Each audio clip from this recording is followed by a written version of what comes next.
YouTube is dead, and we killed her.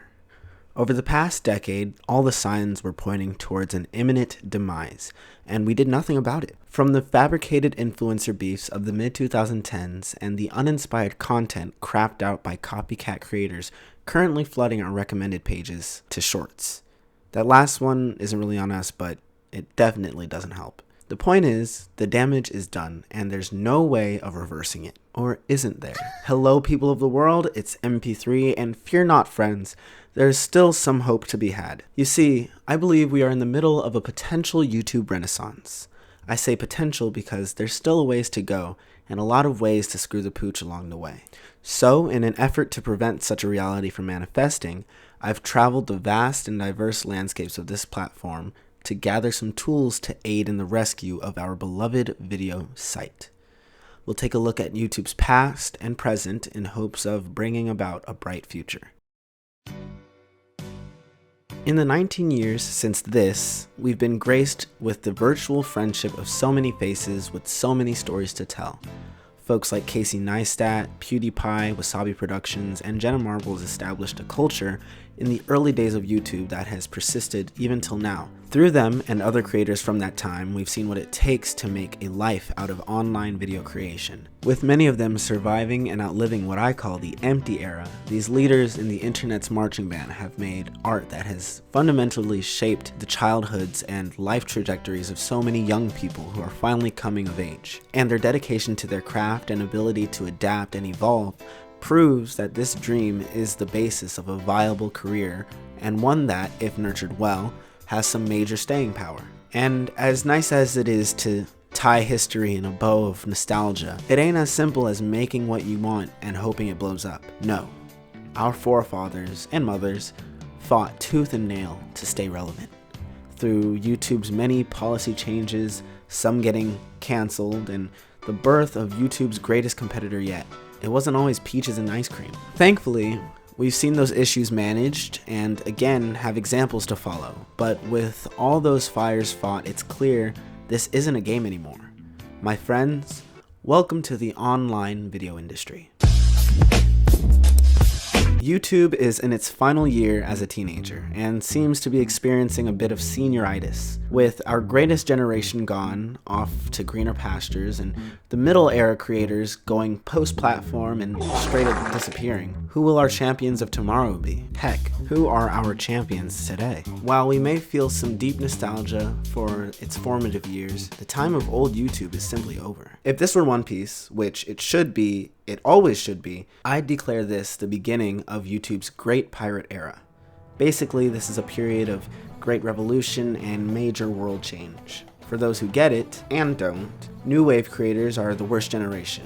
Young bucks with big dreams and little regard for tradition or sensibility. Video essayists are the revolutionary army, rebellious scholars from around the world and different walks of life who've met in agreement that what is just can't be. And the world's governments are the world government, a system created to keep money and power in the hands of those who first achieved it. Okay, time to stop exposing myself as a big nerd. Oh, holy cow. The rapid storm of big news affecting the world of One Piece is caused by the turbulent actions of and interactions between these three major groups. And while their ideals don't really align, both the Revolutionary Army and pirates have found a common adversary in the world government. To bring this metaphor to a close, I say to all you creators, long form, short form, every inspired fool, our common adversary is boredom and a lack of innovation. Contrary to what some of our favorite creators may say, Mr. Beast is well deserving of the title of King of YouTube. For now. When Jimmy said, When you look at that number, does that worry you? Well, no, I mean, at the end of the day, I could spend less per videos if I want to. I'm just focused on making the best videos possible, period. I don't care about making money. I don't care about time. I don't care about anything. I just want to make the best videos on the planet. I felt that to my core. We don't make these videos for views.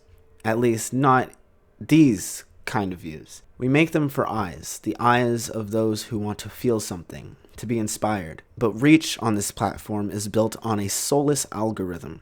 And a good artist knows how to navigate their medium. A painter wouldn't chip at marble to improve their water paintings. Mr. Beast isn't a problem. He's an innovator who's caught the attention of shallow imitators trying to chase a bag. Mr. Beastification is a symptom of laziness and greed leeching onto the success of a dream in progress.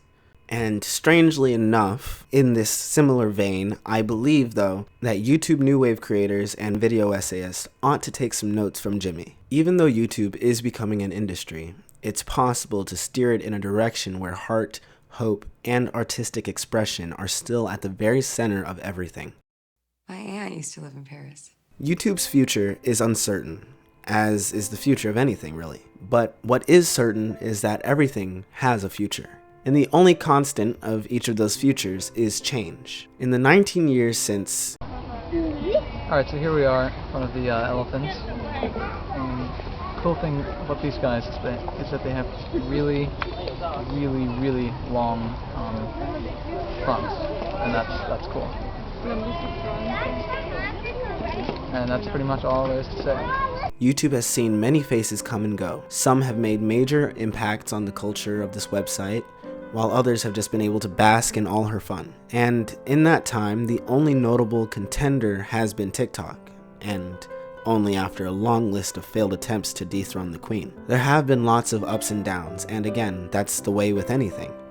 But friends, this moment here marks the end of YouTube's first life cycle. And as we close this final chapter, let's do what we can to set up the next generation of fans and creators for a successful and fun time.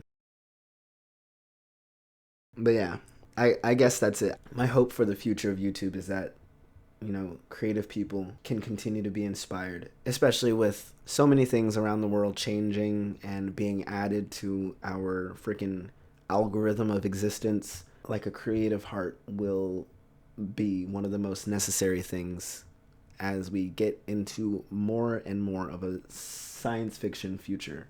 But yeah, those are my thoughts. Let me know yours in the comments. Thank you guys so much for watching. Be sure to like, comment, and subscribe. This is a super YouTube-y outro here. Love you lots. Make sure you drive safe and make it home. Bye-bye.